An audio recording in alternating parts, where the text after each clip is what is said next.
Congratulations, YouTube. You did it.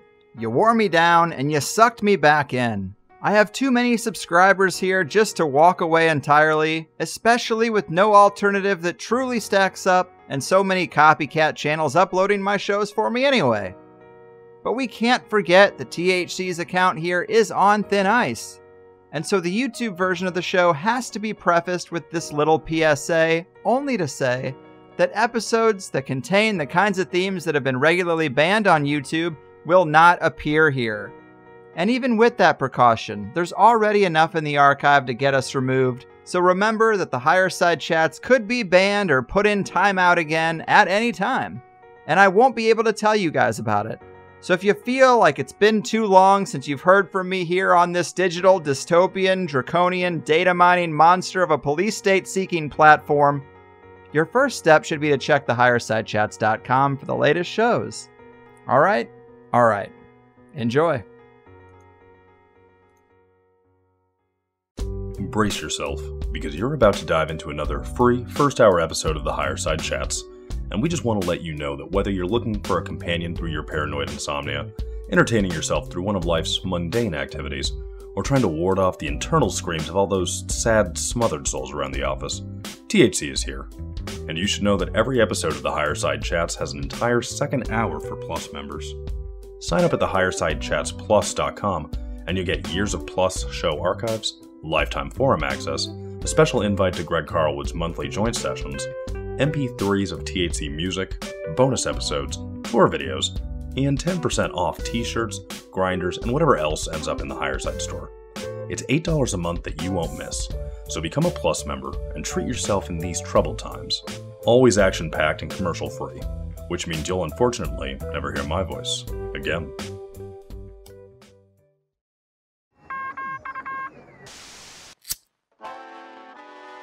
In the 1930s, President Franklin Delano Roosevelt addressed the nation through a series of radio broadcasts known as the Fireside Chats.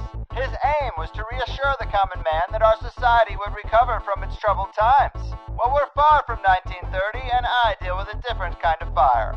For a new era of worldly frustration, we offer a fresh conversation. I'm Greg Carlwood, and these are the Higherside Chats. Rock me like a hurricane, Higherside Chatters. How we doing out there? From sunny San Diego, I'm Greg Carlwood, and someone certainly seems to have turned reality's weirdness dial up to 11. Power players of the big control pyramid are being weeded out and sacrificed to satisfy the societal call for more red meat. Agenda-driven discourse dominates most of the daily dialogue. The world is burning, the latest pandemic virus seems to have been released, and all of our digital profiles contrived for social control are self-updated daily. The world just seems more archonic every day, and it's getting harder to even tread water in the vast and choppy conspiracy. But fear not, dear people, because today we have the captain of the SS Secret Sun here to set a course for sanity, if such a thing is even possible. His name is Chris Knowles, and this marks his 6th time on the higher side. In the podcasts of Christmas past, we talked to Chris about everything from Lucifer's technology, the Great Seal of Lyra, and the decoding of NASA rituals, to the Song of the Siren and that strange Cocteau Twins oracle, Elizabeth Fraser. Today we are hot on the heels of the release of his debut novel entitled He Will Live Up in the Sky, a seriously awesome sci-fi story like they just don't make anymore, checking nearly every strange box we like around here. Of course, he's also known for titles like Our Gods Wear Spandex and The Secret History of Rock and Roll. I know I'm psyched to get into it, so let's do the damn thing. The fine-toothed comber of pop culture, head detective of Fraser Forensics, and the Synchromystic sage of the Secret Sun blog, Chris, welcome back to THC. Great to be here, Greg. Seriously great to be here. Man, thanks for doing it. It's really refreshing to have you back.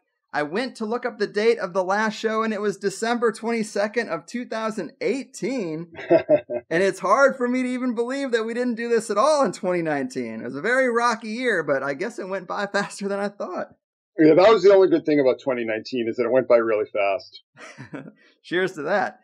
And let's talk about this new novel a bit, man. He Will Live Up in the Sky. I hadn't read fiction in a long time, and I seriously loved it. It definitely felt very you, from the set and setting to the humor and the many different layers of conspiracy and paranormal goodness going on. Amazon says it's a work of nonfiction fiction that was 5 years in the making. How else would you describe it for the uninitiated? I wanted to write a book that would sort of encapsulate this weird culture, this nameless, formless culture that we're part of, in the way that the Illuminatus trilogy captured the ferment, sort of that post-hippie Robert Anton Wilson orbit of the early 70s, in the way that Foucault's Pendulum, which was a huge influence on this book, captured the bloodline, Holy Blood, Holy Grail. I mean, all that kind of weird royalist, post-Templar occultism that was very popular in Europe at the time of the writing of that book. So I was looking at the culture that we're part of. It has no name. It has no form. It has no leaders. It has a few outlets, some blogs, some podcasts. But, what is it? I mean, how do you define it? Yeah. And I wanted to write a book that would kind of take all these themes that we've talked about, you and I have talked about, that I've been writing about, that you've talked about with other guests, and put them in a form that would be palatable to people who aren't involved in this culture, palatable to people who just like really entertaining stories. And that to me was the, getting back to Umberto Eco and Foucault's Pendulum. The great thing about that book for me is that at the time I read that book, I had like very little context for what he was writing about as far as the Templars and the Grail and all these kind of things. But he packed so much information into the book that I felt like I was almost like initiated into this world. And that's kind of what I wanted to do with this book. I wanted to sort of take all these themes and initiate readers who aren't necessarily familiar with this worldview into that worldview, and at least sort of give them a sense of, the lay of the land. I mean, what exactly is the thinking? What exactly is the philosophy? But also to write a story that was like really, really fun to read. I wanted to write a page turner. I wanted to write a thrill ride. And that's probably why it took me so long to write, because I ended up writing a lot and just deleting a lot. And it's a, interesting process. The book changed shape so many times. But by the time I was ready to publish it, it really took the form that I was happy with. And a lot of people are responding to it really well. So I'm very, very happy about that. Awesome. Yeah, I would say you hit the target. And I really like the nonfiction fiction description. And of course, I would want to avoid spoilers, but it felt like the story was a template where you could lay out how you see all the layers of military intelligence, as well as the more paranormal aspects of reality. You could kind of show people how you see these things fitting together without having to peg it to an actual event. It's like that thing where the places and names have been changed to protect the innocent, but this is how the gears of the big machine, or even the bigger machine of reality itself, actually work if you were wanting to get into it. I think that's a great approach. Well, thank you. One of the things that I was trying to put across, and again, we won't get into spoilers, but I was trying to get across that I think a lot of the people at the core of these actions, I guess, or, these larger currents at work in the world, I mean, not necessarily the people at the top of the pyramid or the people with their names on the doors and so on and so forth. I mean, but the people who are not necessarily the functionaries, but they're the people who make everything run. They make everything work. These are people in a lot of cases that are absolutely unknown to everyone, even people they work for, but so much relies on them. And I was trying to get in, like, what would be the psychology of a person who would put themselves into that position? And I think what I really landed on, and I try to put across in the book, is that these people have beliefs. They have very powerful beliefs in things, and they spend their whole lives trying to put those beliefs into action. And meeting people like Russell Targ, Jacques Vallée, Ed May, who took over for Targ with the Stanford, the SRI remote viewing program, meeting people like that and sort of getting a sense of their thinking, you realize that they are really motivated by convictions and sort of this strong core. So taking that and sort of extrapolating to people who use occult means, for lack of a better term, to achieve unwholesome ends, unpalatable ends, what would be their thinking? And that's something that I really wanted to explore. I really wanted to explore why people would be drawn to these things so much so that they would dedicate their lives to them. Yes, I think that comes through. And I was looking at the notes you had given to me, and you mentioned John Poindexter's observation that there really aren't a lot of players. What do you mean by that? Poindexter had said, this was sometime in the wake of Iran-Contra, but when you look at these things, when you look at this netherworld of intelligence, particularly as it applies to things like ufology and the occult, I mean, just look at the Tom DeLonge situation. I mean, the people involved in his program, we've heard their names for years. We might not know them or their works, but we've heard them mentioned. You know, somebody like Grant Cameron has mentioned all these people, you know, Christopher Mellon, Hal Puthoff, all these kind of people that work for Tom DeLonge. We've heard their names. So they've been in this world for a long time. And what Poindexter was trying to say, I believe he was Bush's or Reagan's national security advisor. And he was trying to say, like, the movers and the shakers, there really aren't a lot of them. You know, you have a lot of people who do their jobs and follow orders, but the people who are kind of flitting around in the shadows, really making things happen, are a very, very rare breed. They all tend to know each other, and they all tend to interact with each other over the course of decades. And I think that's something that I don't know if a lot of people involved in, say, conspiracy research would, unless they were serious about it, would come to understand that, just that we're looking at a very small group of people, and we're looking at a very small group of true believers, really. Mm-hmm.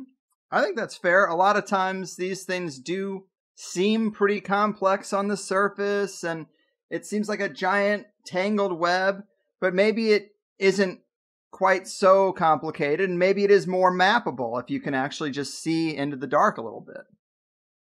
Well, like I said, getting back, just look at To the Stars Academy, Tom DeLonge. We've discussed that in the past. Yeah. But, you know, Jim Semivan is a name that I've heard for at least 10 years, right? I mean, he's involved in this. Christopher Mellon, part of the Mellon family of Pittsburgh, he's involved in this. Al Puthoff, who worked with Russell Targ at SRI, worked on the remote viewing program, he's part of this.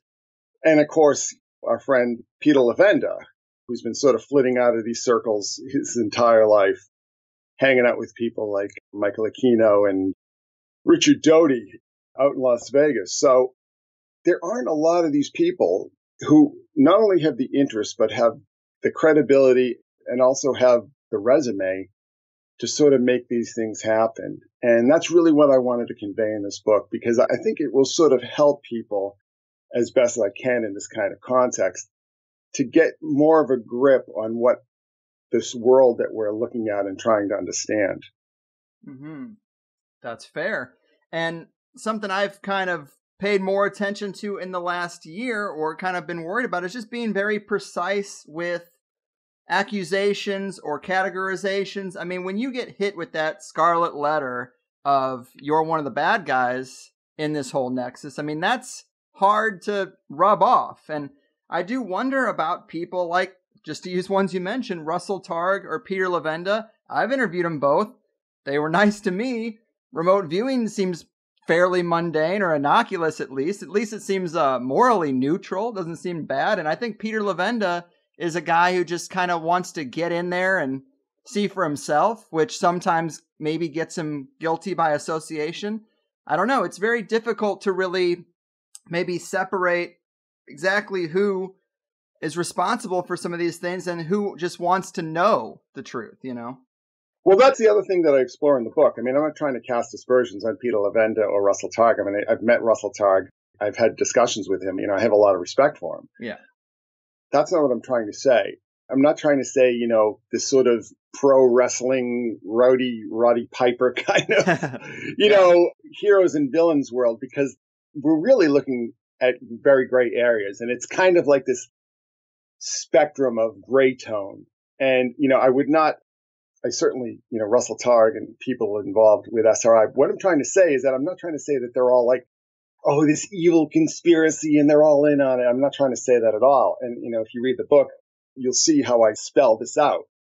I'm just trying to say that the people involved in esoteric matters, let's just say, whether for good or bad, it's a generally small group that tends to know each other and tends to work with each other and interacts in these different programs over the decades. That's what I'm trying to say. I'm not trying to say, oh, this person's some mustache twirling supervillain or something. I'm just trying to say we're looking at a world in which the occult, ufology, the paranormal, psi, all these kind of things have this weird interaction with the military and intelligence agencies and other people in the government. And it's a very small pool of people involved in these pursuits. Mm-hmm. Yeah, and that does come through in the book. You have a lot of characters that are just like real people. They're not one-dimensional. They say good things and bad things. They're just real. They're involved in some darkness. They see some things behind the veil that others aren't privy to, and they kind of they allude to that, but they keep it to themselves. And people are complex. They can't just be put into one category. Yeah, and a lot of times people who do really bad things have really good motivations for doing them. The road to hell is paved with good intentions. Mm-hmm. People turn. People start to see things differently, And this is another thing I wanted to explore is how trauma and crisis and all these kind of things change the way people behave, change the way people think, change the way people see the world, And I think a lot of people who end up pursuing these kind of interests very often will have trauma or something they're trying to maybe escape from or trying to solve or trying to cope with. And that asking these big questions, these big philosophical questions can kind of be a way to cope, I guess. Yes. And there are a lot of odd paranormal things that happen. And I was just curious because I've been reading your blog for so long. How much of this book plays off your own personal life or the weird experiences that you've had? I have a motto. All fiction is autobiography, right? Yeah. When you're sitting down staring at a computer screen and you've got to come up with a story, what are you going to draw on? What's going to have, the most impact to you, the most emotional resonance? For instance, there are events, the orbs being seen flying over the skies of southern New Hampshire. I mean, that's something that I blogged about, something that I'd witnessed. That was my real first genuine UFO experience, let's just say. I mean, these things have been filmed. There are videos on YouTube of these things, and you can see these things a lot. I mean, orange orbs have been seen, I don't know, forever. Yeah. But there's a scene where two of the characters are watching it from like the back porch, and my wife and I, back in 2017, early 2017, had this very strange and prolonged experience where a chevron-shaped UFO showed up over our neighborhood, over the tree line, very, very bright, and hovered there for a very long time. Unfortunately, we didn't have like a telephoto lens and we couldn't really get good pictures of it. We did get pictures of it, but we didn't get good pictures of it. It's really hard to take pictures of things in the sky at night. Let me just say that, when skeptics go, a UFO, quick, get the worst camera you have. It's not that. You get the camera that you have that doesn't have like professional telephoto lens on it, because otherwise the camera doesn't know what to focus on in the night sky. Mm-hmm. So we had this experience where we were just watching this thing hover. And I have to say that it was unsettling. At first you're like, oh wow, cool, look at that thing. What is that thing? Why is it just sitting there? But then after like a while, you're just like, why is it sitting there? Why doesn't it go away? Okay, we get the message. You're some very strange, non-aerodynamic looking object in the sky. Why are you hovering over my neighborhood? It's a little disturbing to me. It wasn't like, oh, what joy, the Space Brothers are here. Yeah, that's exactly what I think sometimes is the whole Space Brothers, love and light. They're here to tell us to be stewards of the earth. That's all good, I guess, but a lot of paranormal experience does seem very much wrapped up in trauma, like you mentioned earlier, or really extreme emotional states, or even death and a lot of darkness. So it's a mixed bag. I guess like life, it is a mixed bag, but sometimes I wonder about people who really do want to have more paranormal experiences. It's like you really should probably be careful. I will just say this now. I mean, Gordon and I have discussed this. Don't want to have paranormal experiences. Don't pursue it. Don't chase after it.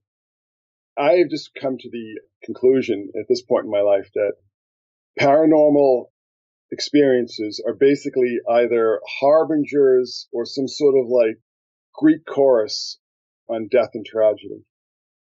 I had actually blogged quite a bit in the year 2016, late 2015, early 2017, just about all these very odd experiences that I had had. And, I presented evidence about them. But, in that period, there was a lot of death.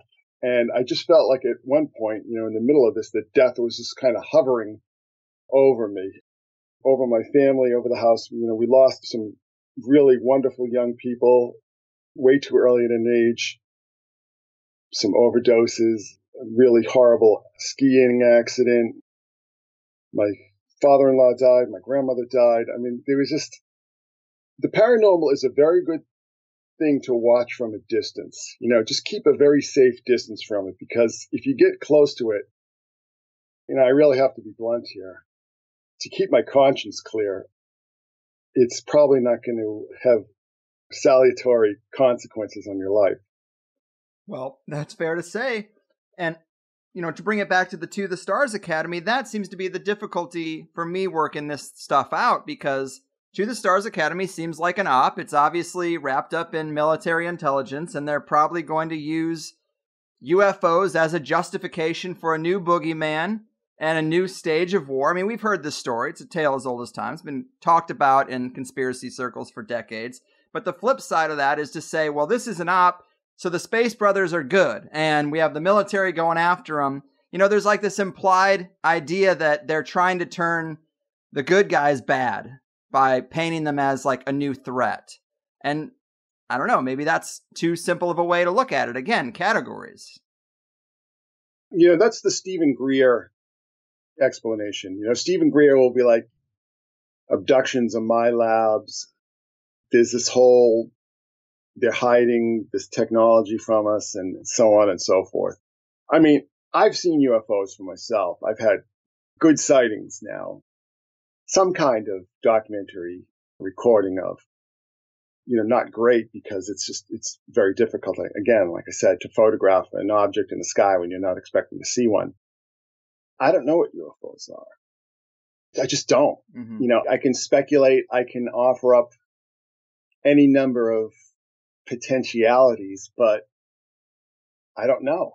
I can't tell you with any degree of confidence what we're looking at. I mean, is it interdimensional? Is it military hardware? Is it the Space Brothers? Is it this? Is it that?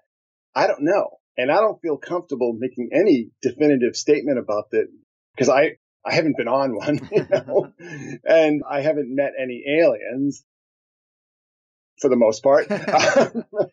But I'm very uncomfortable with either tack where you say there are Space Brothers or they're demons from Mars or something. Either way, I think it's irresponsible, because we simply don't know. I mean, the way I feel at the moment is that whatever intelligence is behind this, and I'm sure there is an intelligence, but I think it's essentially indifferent to us. Whether we see these objects or not, I think is just incidental to whatever is actually happening up there. Right.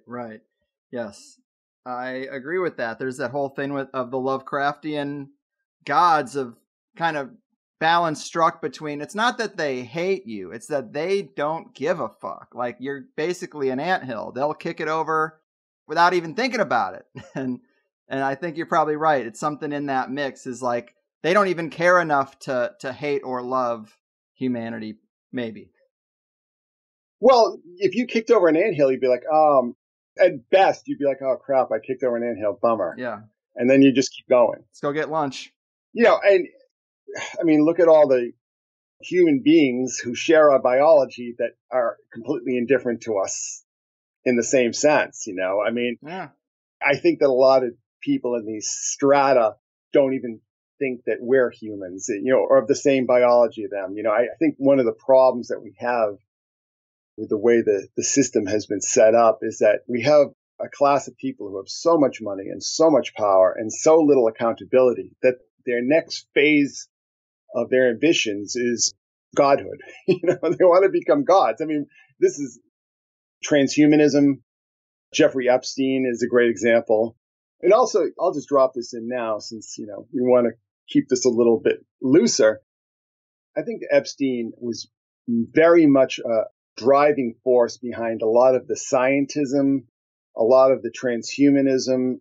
I don't just believe this. I mean, if you start to look at the money, where the money went, who's receiving it, I think a lot of these people, like, say your Daniel Dennett's and your Richard Dawkinses and Bill Nye's. I mean, so many of these people spent a lot of time with Epstein out on Little St. James. And just the fact that so many of these just bizarre comic book science stories that I was tracking rather closely, when Epstein was arrested, it's almost like they just fell off the face of the earth. 1 minute, it's like your children are going to be born from fingernail scrapings and you're going to incubate them in a plastic bag, to like the science news is filled with, look at this volcano, isn't it cool? You know what I'm saying? It's just like, yeah. I think that a lot of this crazy comic book delusional science fiction science that we've been seeing for the past 10 years, at least, as well as this scientism, science is my religion, science is my God, evolution is my God, on and on and on.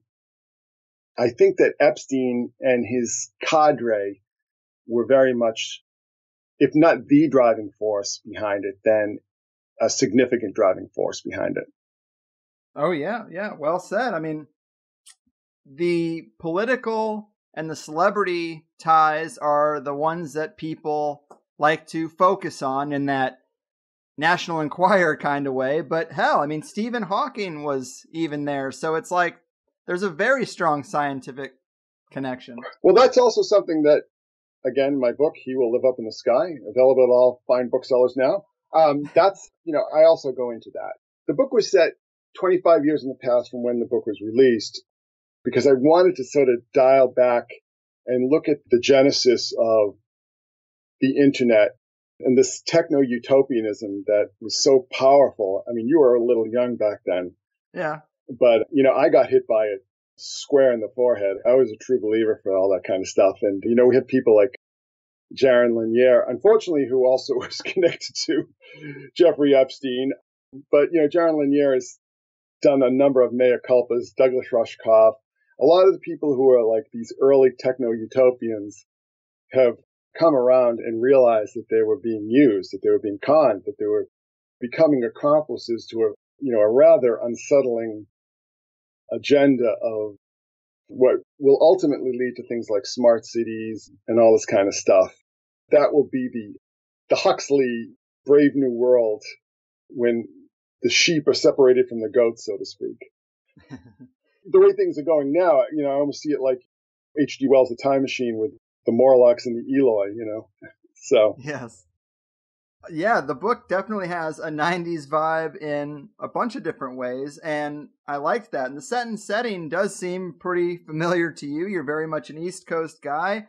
You mentioned something in there called the Bridgewater Triangle at one point as a kind of paranormal hotspot going back to even the Native Americans, and that was one of those things that I stopped to look up, and it's very much real. Even though I hadn't heard of it before, there very much is a, what they call just a paranormal hotspot, some kind of paranormal vortex in Bridgewater, apparently. There is. And that entire area of southeastern Massachusetts. But there's a lot of history there. I think that it's not really a surprise that that's not too far from where Lovecraft was raised. I mean, that whole crescent of the Northeast corridor was so inspirational to Lovecraft. I think this history goes back a very long time. And being raised in that area and spending time in a lot of these kind of places, like literally spending time in Lovecraft country when I was a kid, it changed the way I thought. And I wanted to really inject that into the book. I wanted to bring that eeriness, that vibe. It may not be there as much today since everything has been gentrified and, everything's been overdeveloped. But certainly when I was young, I remember we had seances at the town cemetery in Gloucester, not realizing that we were right on the outskirts of Babson Farm, where there was a very famous, what was called the Ghost Indian invasion back in the settler days. So, it was a very charged with a lot of heavy juju, let's say. And, unfortunately, this is another story altogether, but also sort of inspired the events in the book. We were just kids messing around, not realizing that shortly after we were doing these things, there would be a tragedy in our circle. Again, tying back to all fiction being autobiographical, I was raised in the music industry, or the music business, let's just say, not the industry per se. My mother was a professional musician. I spent my first memories of playing with my matchboxes and Hot Wheels on the floor of this bar, this big nightclub that was owned by the Irish mob, eventually burnt down in an arson fire, but that was my first memories, spending time in nightclubs and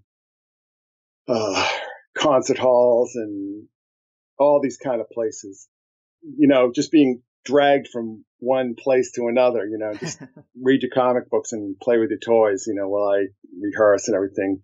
And later on, and this informs a lot of the book as well, I spent a lot of time hanging out with hardcore bands in Boston in the early 80s. These were guys I went to high school with. There's two bands. One was Gangrene and one was Jerry's Kids. And this was my circle. This was my social circle. So I spent a lot of time in clubs in Boston and the environs and getting a look at that end of the music industry and just, oh my God. The stories I could tell you, man. It was grim. So I try to put a lot of that into the book. The time period's a little bit different, but a lot of that is based on my own observation and experience. Yes. I really liked that whole set and setting as well. And, we talked a little bit off air about the talent agreements that I've been given. And I'm in awe of how you've gone through this long career with comic books, screenwriting, all these things you've had to do where you have had to deal with the big machine, the entertainment industry. And I don't know how you navigate those contractual situations when they are just so one-sided. It's a real David and Goliath kind of situation they put you in. Well, the music industry is the worst. It really is. And especially now, you can have 500,000 people stream your song on Spotify and you'll get like a couple bucks from it, Yeah. For real. It's brutal. When they have the money and they have the power and they have the infrastructure to make things happen, you're going to do whatever they say. I was hanging around with punk rock bands, it was all like independent labels, it was very do-it-yourself nightclubs that were, in some senses, they were like VFW halls that somebody would rent out for a hardcore show. And then when the place was trashed, they would never be allowed back in.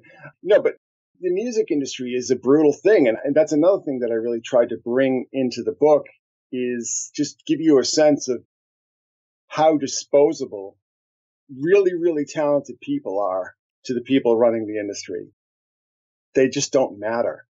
They're just assets to be bought and sold and completely dispensed with if need be. And there's something I saw personally, when I was down here and I was playing with some bands, there was a couple bands in this area that I'd either joined or been seriously considered for.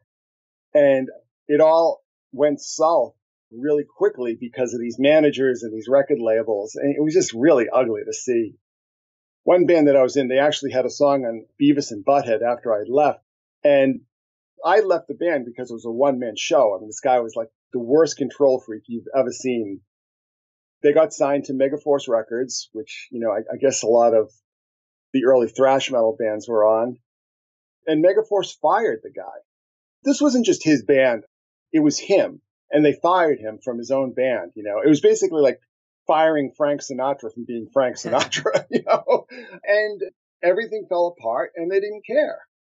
It's just crazy. The people who pull the strings, they don't care about the talent at all. No. At all.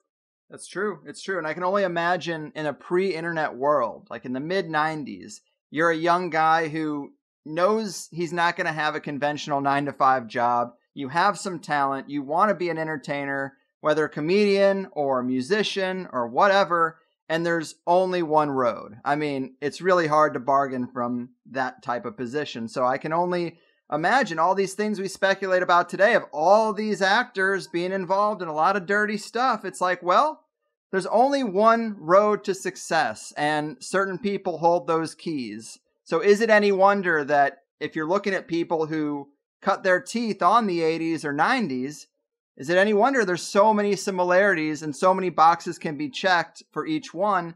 It's kind of mind-blowing when you think of the totality of it, but at the same time, there's just one path.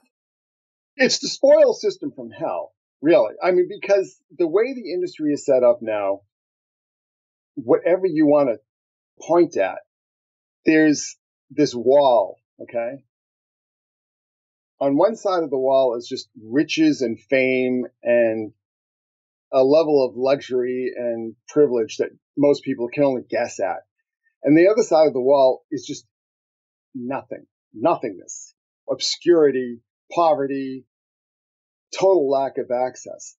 And that's the way things are set up now. And you hear a lot of these stories. I mean, how many of them are apocryphal? How many of them are just gossip and rumor?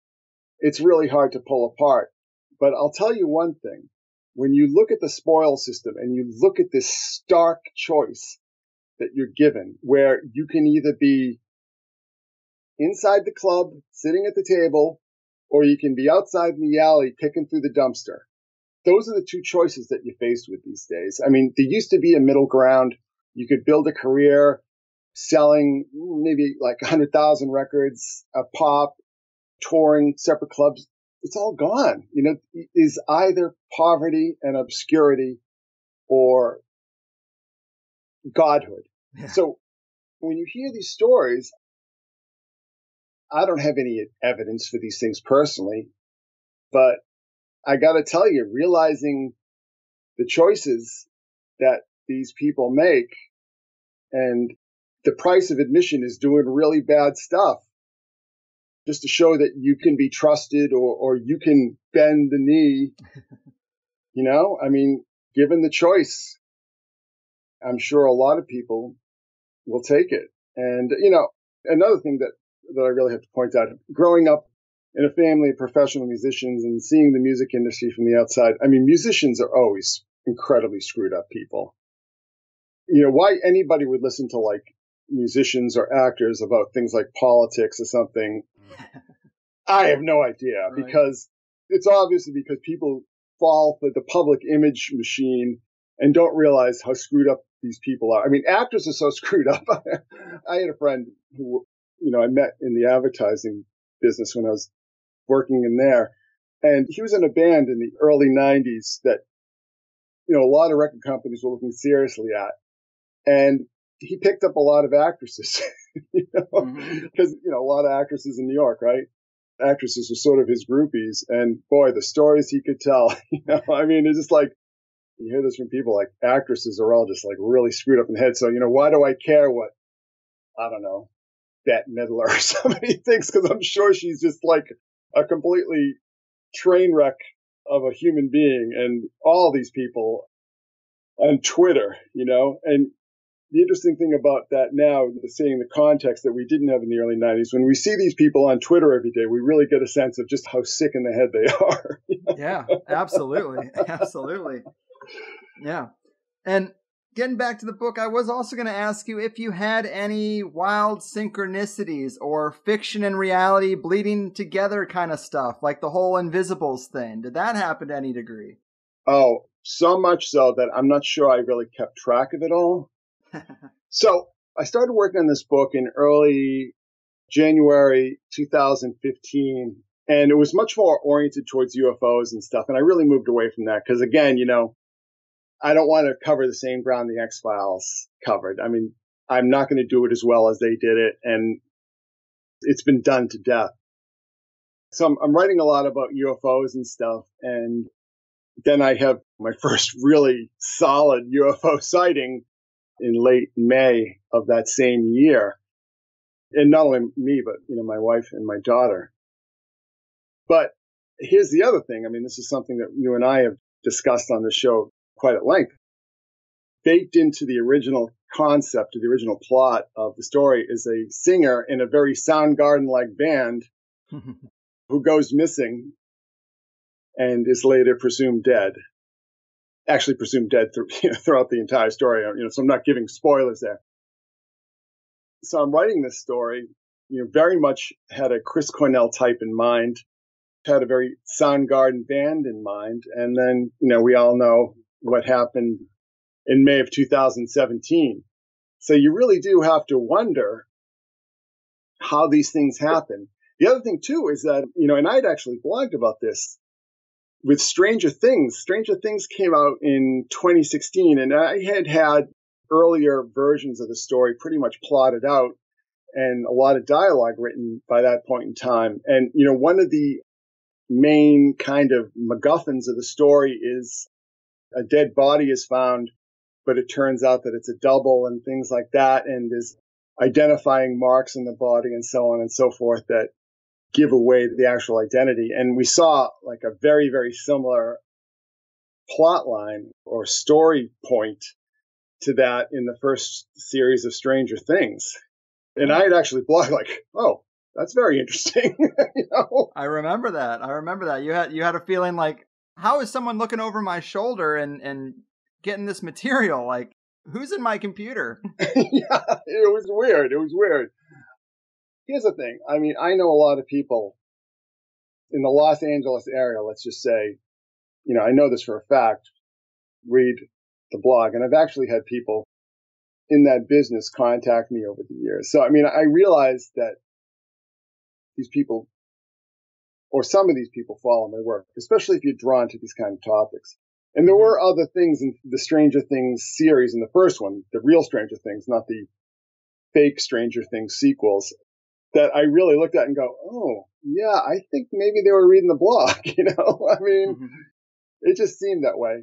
Of course, I've written about Montauk. So if you're going online and you want to write about Montauk, I mean, eventually my blog would probably come up in a Google search, right? Yeah. But the other thing, too, and I know we had discussed this quite a bit off the air. I don't know if we discussed it on the air, but I had written about Orion Krause. And Orion Krause was, again, a musician. So we're looking at that same world, who in early September had woken up and beaten his family to death with a baseball bat, went outside, stripped all his clothes off, rolled around in the mud for a while, and then went next door and told his neighbor, I need my medicine. I killed my family. And one of the things that really struck me about that story, first of all, is that it was so soon, it was just 3 weeks before Las Vegas, which could arguably be a similar situation if you chose to see it that way. So I had a character who in some ways is very similar, and shows up at a house naked in the story and is, let's just say, a programmed killer.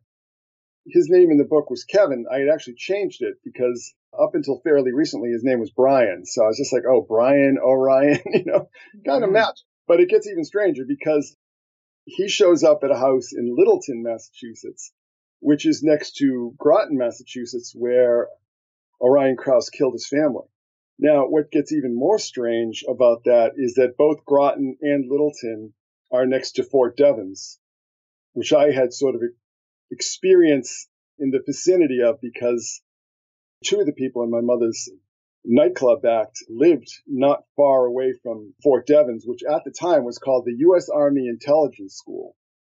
And Devens became notorious in the late 70s because a Green Beret had murdered his wife, and it turned out the wife was looking into drug smuggling, human trafficking going through Fort Devens and, with the CIA and the Mossad and all this kind of stuff. And he had always insisted that he did not actually kill his wife, that he was set up, and she was killed because she was looking into all this kind of stuff. And the base commander died in a car accident shortly after this all went down. There's just a whole litany of stuff coming out of that place. And later on, there was a federal penitentiary built on the grounds of Devens, and Joker Tsarnaev was housed there, may still be housed there, Bernie Madoff. I mean, all these, it was basically like Arkham Asylum on the grounds of this place, where they kept all the supervillains, so to speak. So it's a very strange area. And, again, I spent a lot of time in that area and had some unhappy life experiences that connected to Devens, let's just say. There was a very strong Fort Devens connection for what I consider one of my great life traumas. So I felt that I had to at least reference that in the story. But the fact that it basically, again, another scenario very similar to something that had written in early 2015 showed up in late 2017 was very interesting to me. Very powerful synchronicity, but not especially a pleasant one, let's just say. So there were a number of these kind of things throughout the writing of the story, things that I'd written about would show up outside of that, classic synchronicity kind of experience. Yeah, that's super interesting, man. It makes me just always wonder, where do ideas come from? How real are the things in our imagination? And how do the things in our imagination connect to the real world? Because there's definitely some connective tissue there. I don't think we have it all worked out, but there's just too many examples of this kind of thing occurring. Oh, well, I mean, so much of the work that I've done on the blog over the past 13 years now has been focused on that. Yeah. Particularly people like Jack Kirby, like, why did he do a Face on Mars story in 1959? And it sat in a drawer and, wasn't published till several years later. And then, this whole kind of scenario reemerges in the mid-70s. But I think, again, getting back to people, whether for good reasons or bad reasons, kind of look into these questions on behalf of the United States government, was, again, something very interesting to me to explore in a fictional setting where you have a little bit more leeway than if you're actually writing a report or an article dealing with real people. I mean, fiction is very liberating. You can sort of let your speculations run wild. I will say that all the situations that I became fixated on in the writing of this book have some basis in reality. I mean, there's a lot of reality, historical reality into the book, like the fact, finding out that right off the coast of Quincy, Massachusetts, where I'd spent, the neighborhood where I'd spent so much of my young life was where a paperclip went down. There's an island in Boston Harbor, right off the coast of Squantum, Massachusetts, where I would take my driving lessons in high school, where Werner von Braun and all the rest of the gang from Peenemünde were housed after the war. They were flown into the Naval Air Base in Squantum and housed at this facility that was, I think it was like a typhus hospital from like the 1800s originally. But fascinating coincidence here is that the movie Shutter Island with Leonardo DiCaprio was, the exteriors for that film were shot at Fort Strong on Long Island, again, where paperclip went down. So I felt the need to put that all into the book because it was just such a bizarre, I don't know, synchronicity experience, however you want to put it. I just couldn't believe it because I knew exactly where that island is. I mean, when I went to that beach, you could see it from the beach, So it was a very strange and weird experience. But I just want to dial it back just a little bit to Orion Krause. I mean, Orion Krause was from Rockport, Maine. That's where he was actually from. He was visiting his family in this town outside of Fort Devens. But Rockport, Maine is where Andrei Puharich did, all his work that eventually ended up in the 9 experiments and the 9 seances. There's an area of Rockport called Glen Cove where he would have psychics in Faraday cages and all of it. And I just thought that was a really strange experience that this guy would end up in a situation that I guess if you're going to write a fictional story about it, you'd put it in this Manchurian candidate kind of setting, some sort of experiment. I don't know. I mean, just saying fictionally, was from the very town where Andrew Paharich was doing his experiments and then ended up committing these atrocities right outside of Fort Devens. So, yeah, how could I not write about that? How could I not incorporate that into the story? Even though, again, in this particular case, I had sort of done so precognitively, I guess you would say. Yeah, it's super interesting. And it's also weird because, I guess to take it back to Peter Levenda, it was when I read Sinister Forces where that was the first time I think I folded in pre-colonial context to a lot of the weirdness out there, because he talks about Point Pleasant and even the fact that Charles Manson, he's associated with LA, but he was born in Ohio. Yep. And this is mound country. Uh-huh. And there's a huge history of these mounds, and they're very wrapped up in energy and paranormal activity as well. And so sometimes, as Americans, we might start the story with the 200-year history we have, the couple hundred years we have, but there is a much deeper history, and it could inform people losing their minds in 2020 still, that kind of stuff. Oh, absolutely. And this is why, John Keel was like, particularly towards the end of his life, he was just like, go, leave. Don't look into this stuff. There's nothing good for you. There's nothing good for you in this stuff. Just stay away. I'll tell you, when I watched that Hellier series, I'm just like, oh, I hope this ends well for these people. There was this whole meme going on, like, where are the gremlins? No gremlins, that kind of thing. Well, why would they appear on camera? Why would they be that cooperative? My sense is that you run around trying to place yourself in these situations, Point Pleasant and, Hellier and all these kind of things.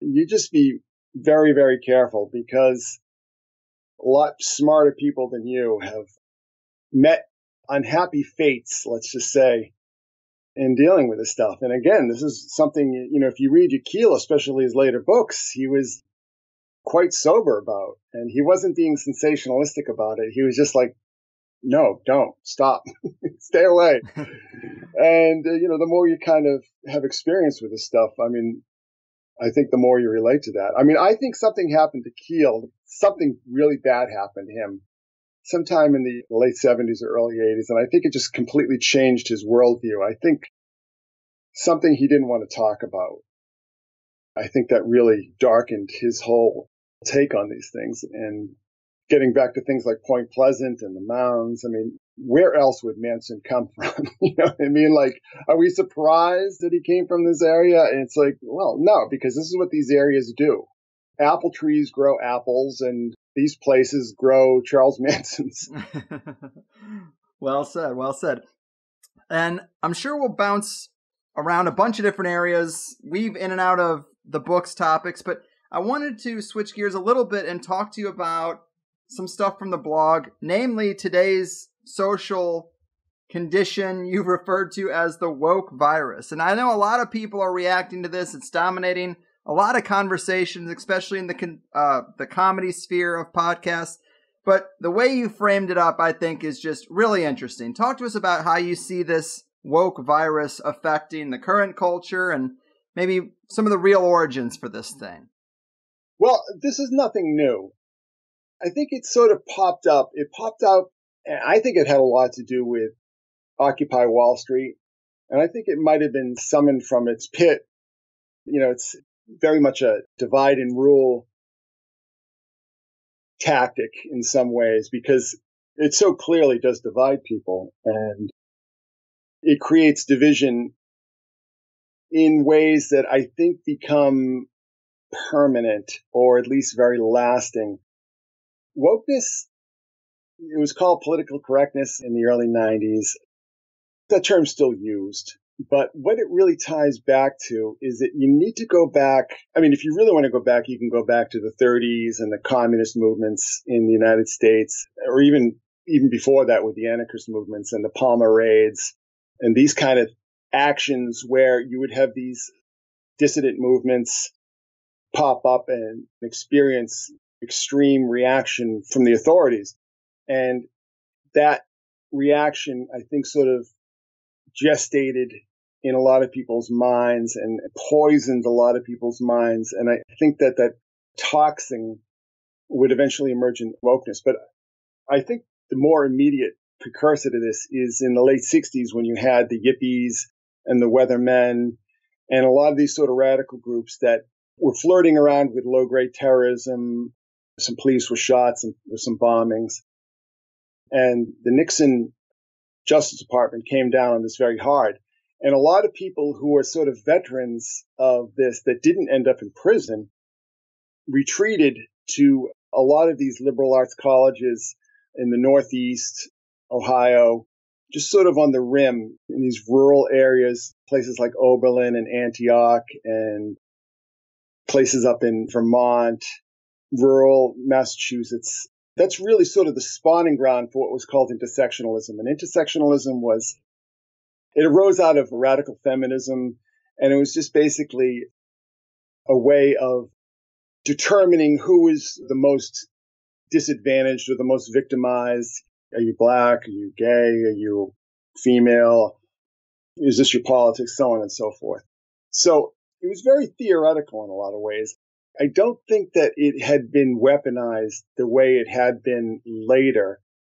That wouldn't really come into the later 80s, but it just sort of gestated in certain circles, in left circles, but it really transmutated into what I would call illiberal leftism, because it is very anti-liberal. It's authoritarian, and I would argue that it's totalitarian in many regards. So it gestated in these colleges, certain circles, small press magazines, and then began to emerge into the larger culture in the late 80s, the reaction to Reagan and Bush and so on and so forth. And it became very much a topic of conversation in the early 90s. I think what a lot of this had to do with is that you had a lot of professors who were older in these colleges retire, and this new generation that had come of age in the late 60s and early 70s and cut their teeth on intersectionalism and identity politics really come into power. I think a lot of what we saw in the early 90s was a reaction to that. And, we had people like Camille Paglia had written a lot of screeds about this. We had a book called The Closing of the American Mind, which looked at a lot of the ferment on campus, this authoritarian type of anti-liberal leftism that today we call woke. Republicans were very effective at using PC as a weapon against the mainstream left or against liberals. So it's ironic that, an anti-liberal, academically based movement is being used against liberals, quite effectively, because we saw, Clinton was elected. I think a lot of the Clinton election had to do with Ross Perot. He split the Republican vote, I would argue. But, Clinton, very soon, there was a huge landslide in 1994 where the Republicans won both houses of Congress and had this very adversarial relationship that ended up with the impeachment in 97 and 98. And then following that, we had this sort of anti-PC movement that was very effectively weaponized by Republican strategists. It sort of just receded back, went back to the colleges, it went back to places like Antioch and Oberlin and Wake Forest, and a lot of these places, liberal arts colleges. And then it would return for reasons we can argue about, but it would return after the 2012 election, I think in earnest. And basically what we call wokeness today sort of arose from that comeback it had. But I think what it coincided with is that it coincided with the collapse of mainstream religions, because I think wokeness for a lot of people is a religion. People see it as a political philosophy, but they behave like religion. They behave like religious fanatics. I don't think that's a unique observation on my part. But the problem is that since it was focused in these liberal arts colleges, humanities programs, arts programs, you had a lot of people who were very well indoctrinated into this philosophy streaming into the media. I think in the wake of the economic downturn, the Great Recession in the late 2000s, a lot of people went back to school and they were really marinating in this stuff. So we saw it really hit wokeness, political correctness, intersectionalism, all these different philosophies really hit the mainstream media in a way that I had never seen before in my life. I think a lot of this was being helped along by Silicon Valley and Wall Street, for tactical reasons. I don't think that these people necessarily subscribe to these philosophies. But the thing that I pointed out in my first major blog on this is that it's a virus, but it's really a cancer because it destroys the host. There's sort of an expression now, get woke, go broke. And it might be a little simplistic and a little reductionist, but, I think there's an essential truth there because we saw woke thinking take over. Well, let's just say a lot of these digital media, these new sites, Gawker, Vice, Vice is certainly a shadow of their former self. Every time an organization like this embraces, really takes the full woke pill, it ends up rotting the foundations of their success and their financial well-being from inside. And I think it eventually collapses. And we're seeing, a number of collapses. We saw thousands upon thousands of layoffs in 2019 from digital media sites. Mainstream newspapers didn't take the woke pill quite as much, but a lot of them did. That entire industry is collapsing. And ironically, these liberal arts colleges that really incubated wokeness are collapsing. They're closing. You're not going to hear about this in the mainstream media, or in the national media, but certainly, these local media outlets talking about how one woke college after another is closing their doors. And also, the humanities programs, which were really ground zero for wokeness, have just utterly collapsed. I think I read a statistic that humanities majors now of the whole are less than 5%, whereas in the late 60s, humanities majors were 20% of the whole. So that is just a catastrophic collapse. There are probably other reasons for that.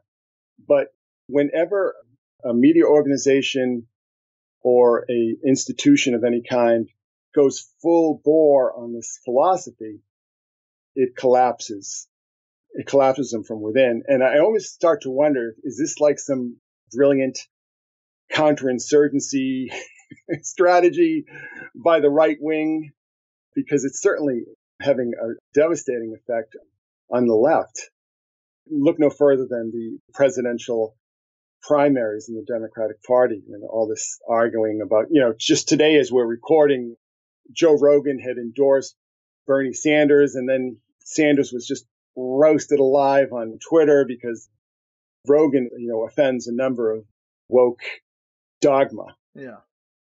So it's a fascinating story to me because it's something that I've seen for a very long time. And I remember seeing a lot of these ideas in the early 80s and just sort of gestating up from these colleges and seeing that it was mostly centered in feminist circles and far left wing circles. But seeing, say, for a company when Gillette adopts this way of thinking and does that ad, which they'd done for last year's Super Bowl, which basically destroyed the brand. I mean, Gillette had an $8 billion write-off last year.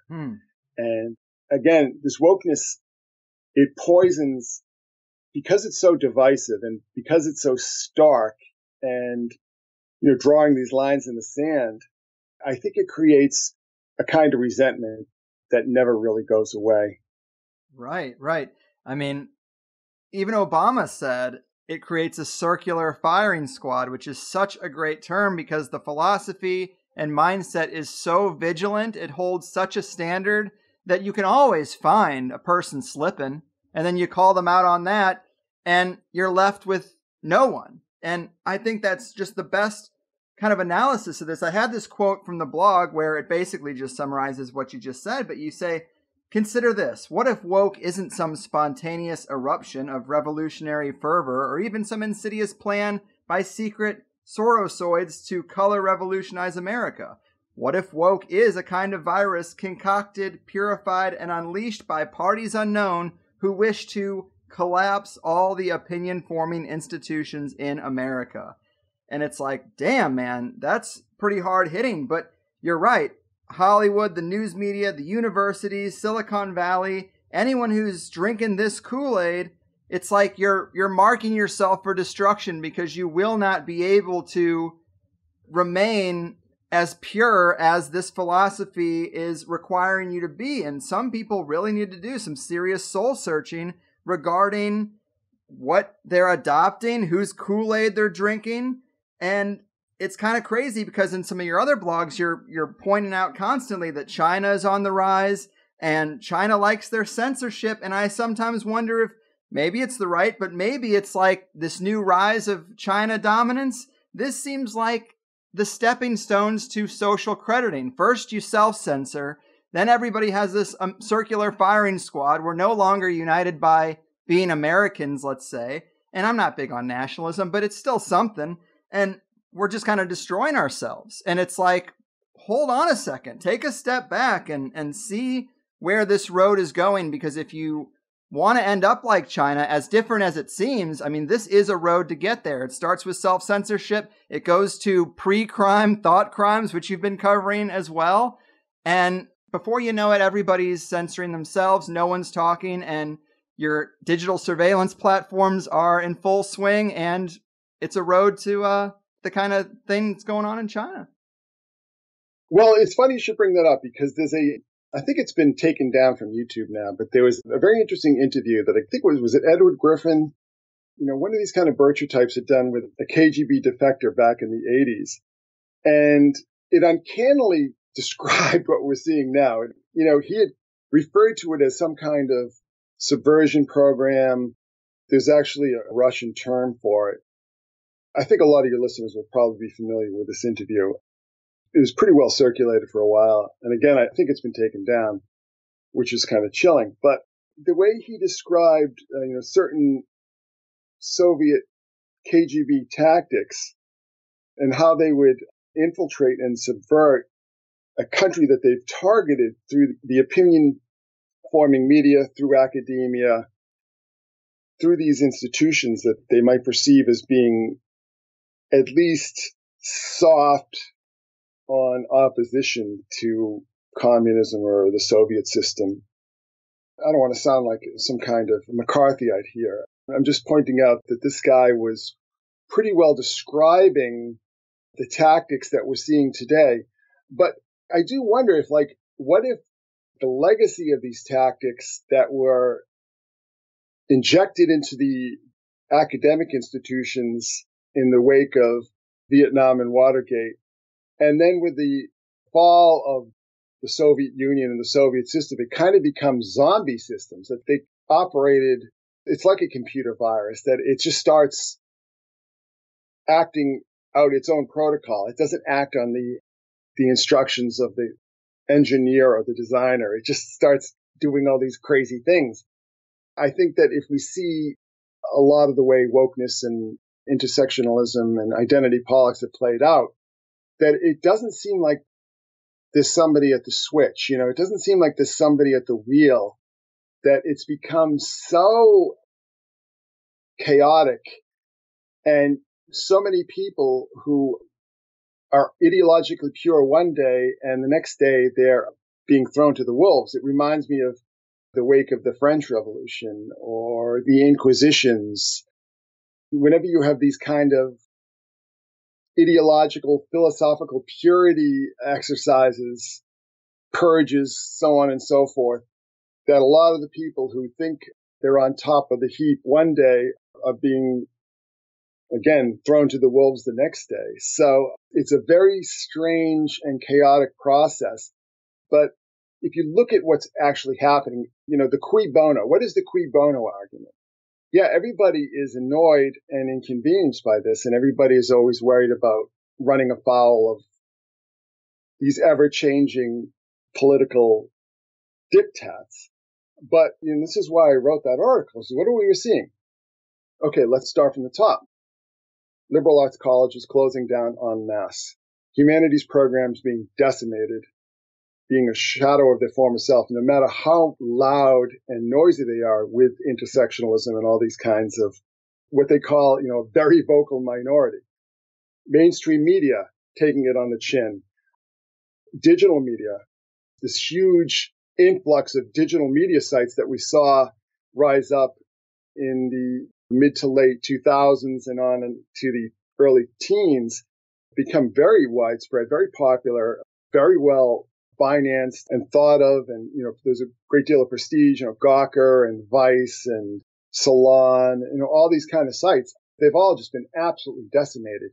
A lot of them are just simply running on fumes and are being kept alive, almost out of a sense to me of like an inability to admit defeat, an inability to give their ideological enemies any satisfaction. They're zombies. They're a shadow of their former selves. They're running on skeleton crews. They have no money, but they can't be shut down because that would be a tactical defeat that would embolden the opposition and demoralize the troops.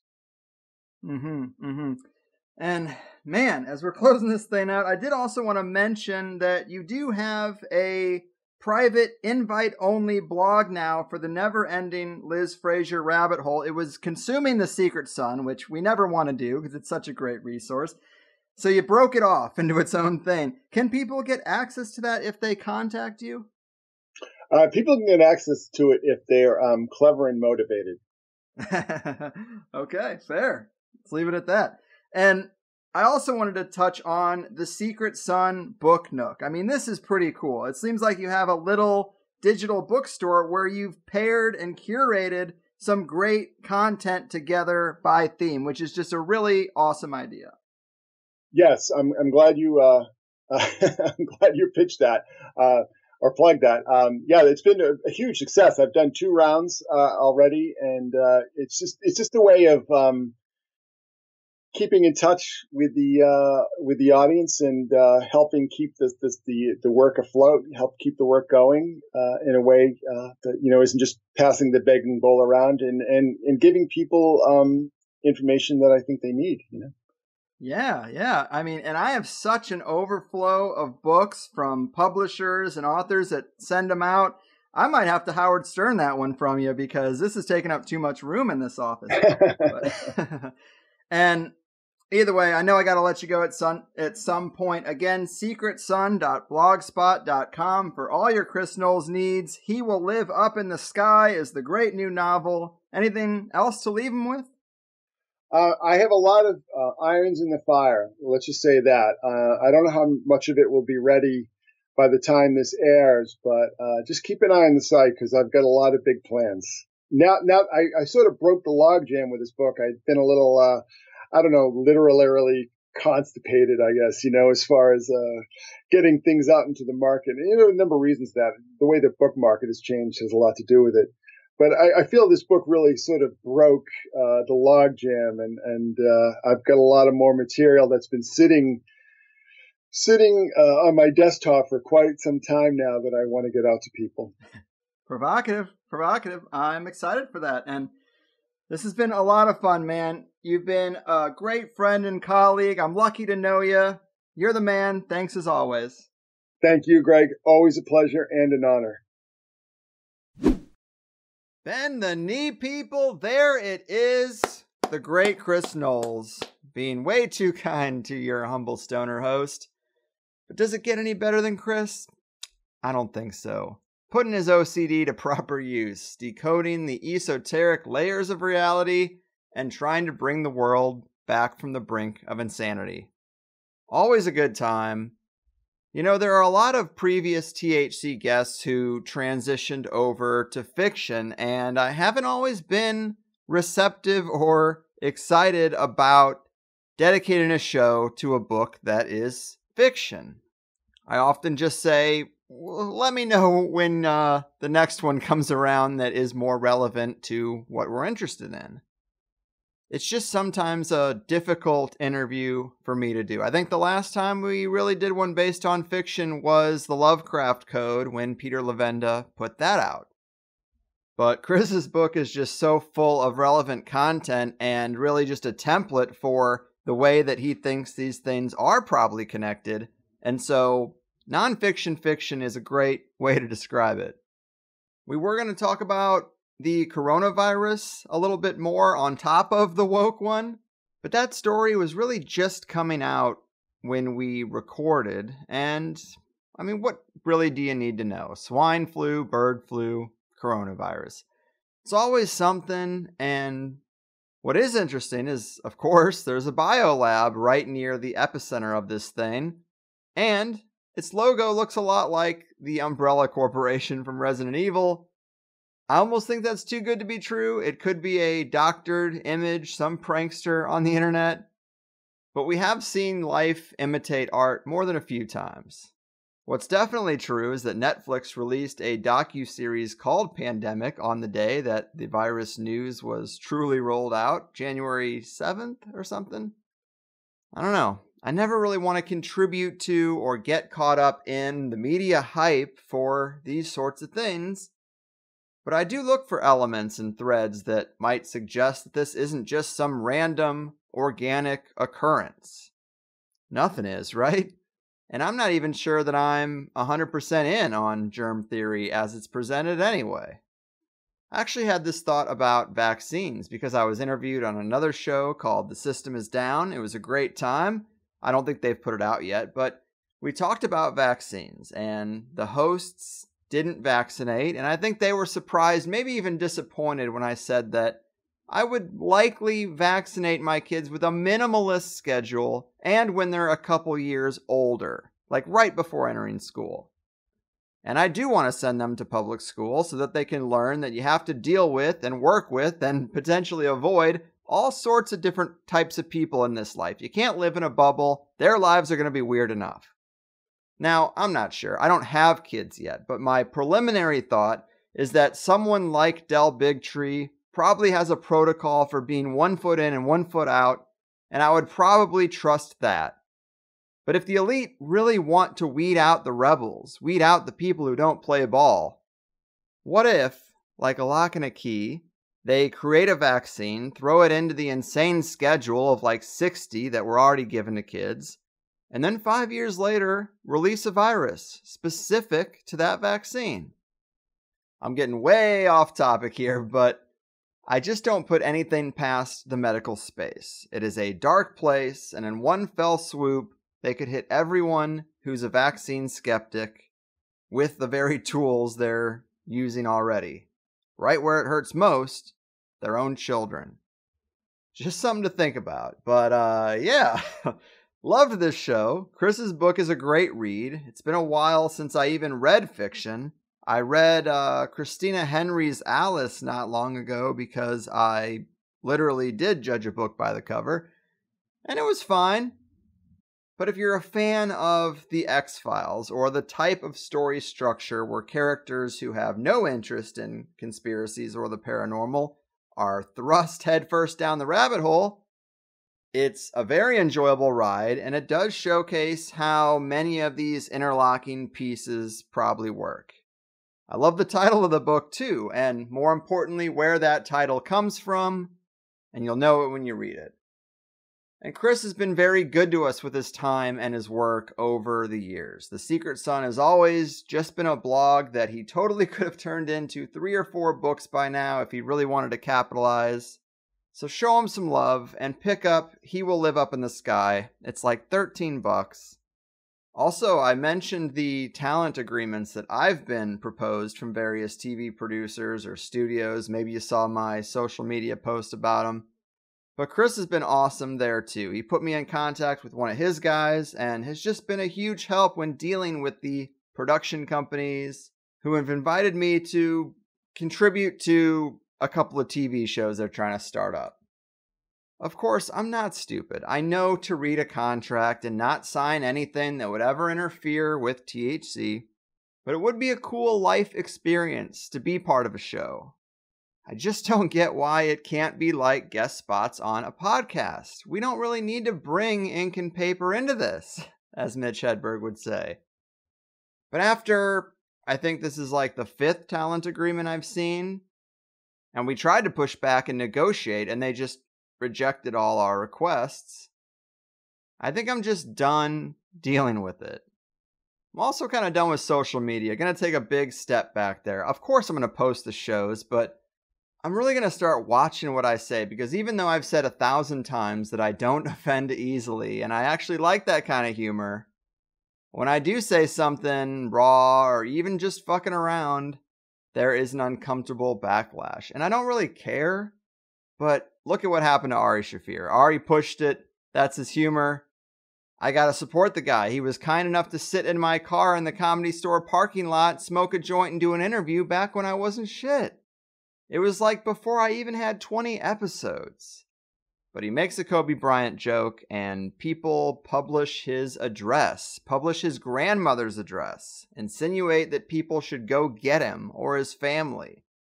And it's just words. Go ahead and respond however you want with words, but you can't threaten people, and you can't attack them, and you shouldn't even call for Twitter to ban them.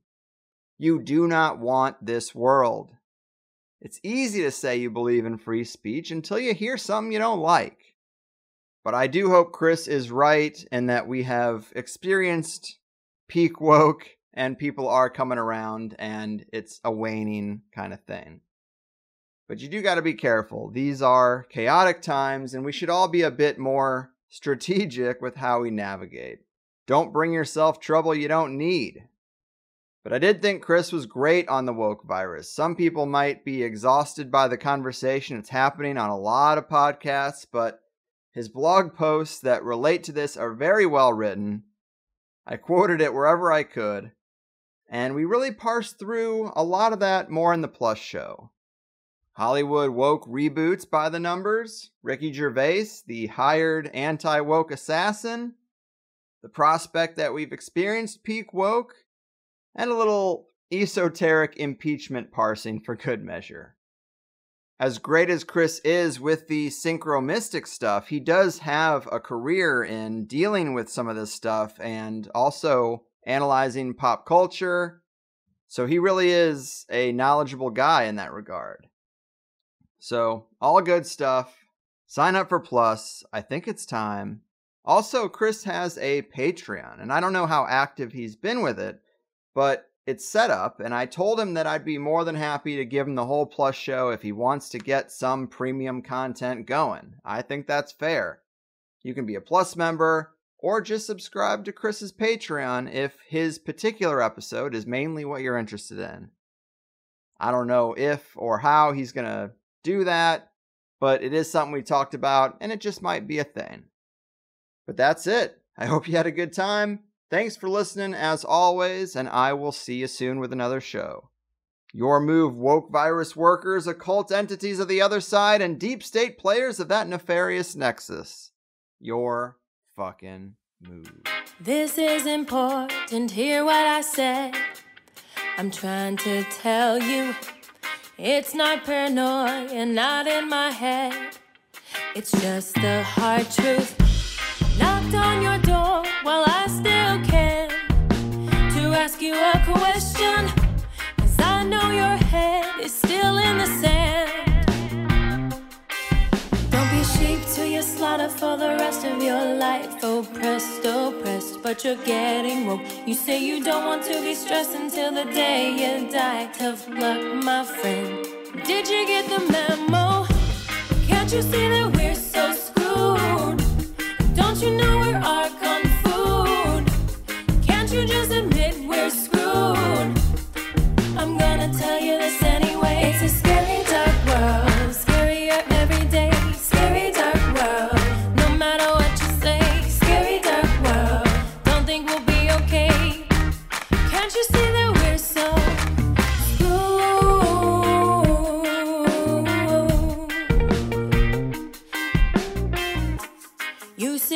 wish, but we don't have a choice. It seems we're stuck here, but you can find gnosis, drown out the noise.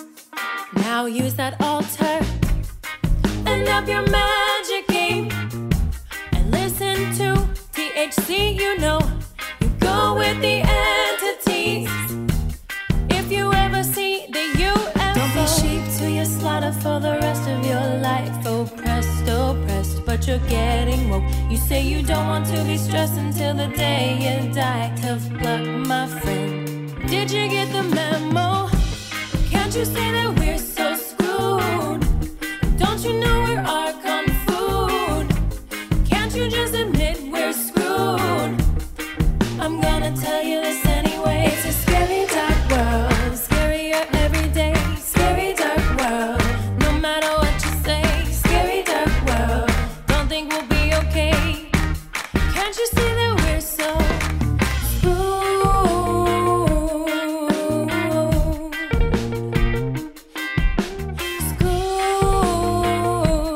yeah.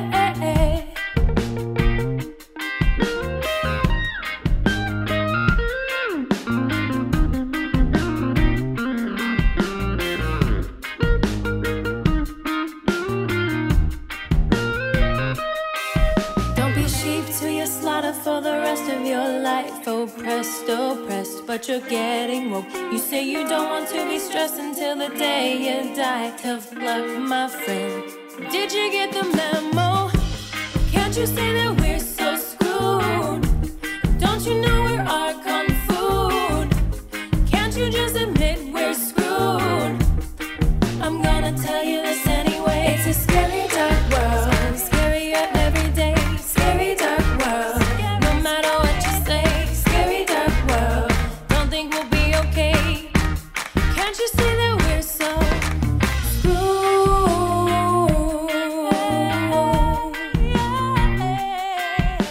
screwed, yeah. Can't you see that we're so screwed?